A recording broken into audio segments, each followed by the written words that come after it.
पर खैर तव्हां उमरकोट खे रिप्रेज़ेंट कयो था, तव्हांखे उमरकोट न जी असांखे भारत ईअं हुजे, न आहे उमरकोट में असांखे परेशान थी वेंदा उमरकोट जा शहरी। न असांखे जी हाणे उमरकोट में असांखे माशाल्लाह सिंध गवर्नमेंट मेगा प्रोजेक्ट ॾिनो आहे जेको वाटर सप्लाई जे हवाले सां ख़ासि करे तमामु वॾी मसइलो हिते असां वटि असांजे MP साहिबु असांजे मीर अली शाह साहिबु कोशिशि कई उन में असांखे मेगा प्रोजेक्ट हिकिड़ो उमरकोट में CM साहिबु ॾिनो आहे जेको यानी कि स्टार्ट थियो आहे यकीनन बिल्कुलु उमरकोट जा शहरी जेको आहे पाणी जी क़िलत जे हवाले सां पे हिते तमामु घणा इशूज़ आहिनि, water scarcity is a major issue over here, त उन जे हवाले सां तव्हां टेल एरियो आहे यकीनन तमामु वॾी आबादी मुंहिंजो वाटर सप्लाई असां वटि स्कीम जेका आहे असां वटि स्कीम वाटर सप्लाई जी ऑलरेडी आहे पर उहा नंढी आहे।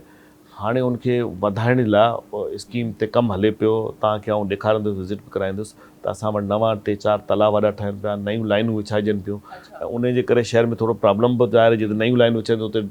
पुराणा रस्तनि खे टोड़ियो वञे थो, लाइनूं विछाइजनि था, इन लाइ बि असांजा कुझु स्कीमूं रोकियल बि आहिनि त जॾहिं हू पाइप लाइन्स वग़ैरह थी वञनि त असां रोड ठाहियूं। अॻे ईअं थींदो रोड ठही वेंदो वरी पाइप लाइन शुरू थी वेंदी आहे त वरी सॼो रोड खोलणो पवंदो आहे, उन जे करे असां पंहिंजा स्कीम्स खे कुझु रोकियूं बि आहिनि त वाटर सप्लाई स्कीम थी वञे ऐं वाटर सप्लाई स्कीम जो तमामु वॾो प्रोजेक्ट हले पियो ऑन ग्राउंड आहे, कंस्ट्रक्शन हुनजी हले पई, इंशाल्लाह ईंदड़ 2 सालनि में उहो स्कीम बिल्कुलु कंप्लीट थींदी। जेको जॾहिं असां विज़िट कंदासीं त इन प्रोजेक्ट जे हवाले सां पर्टिकुलरली तव्हां सां ॻाल्हि ॿोल बि थींदी त हिकु प्रोजेक्ट खे एज़ अ चेयरमैन इम्प्लीमेंट कराइण केतिरो ॾुखियो हुजे थो, विच में जेके चैलेंजिस अचनि था रिसोर्सिस खे वठी करे, बजट खे वठी करे, विल डिस्कस ऑन दैट।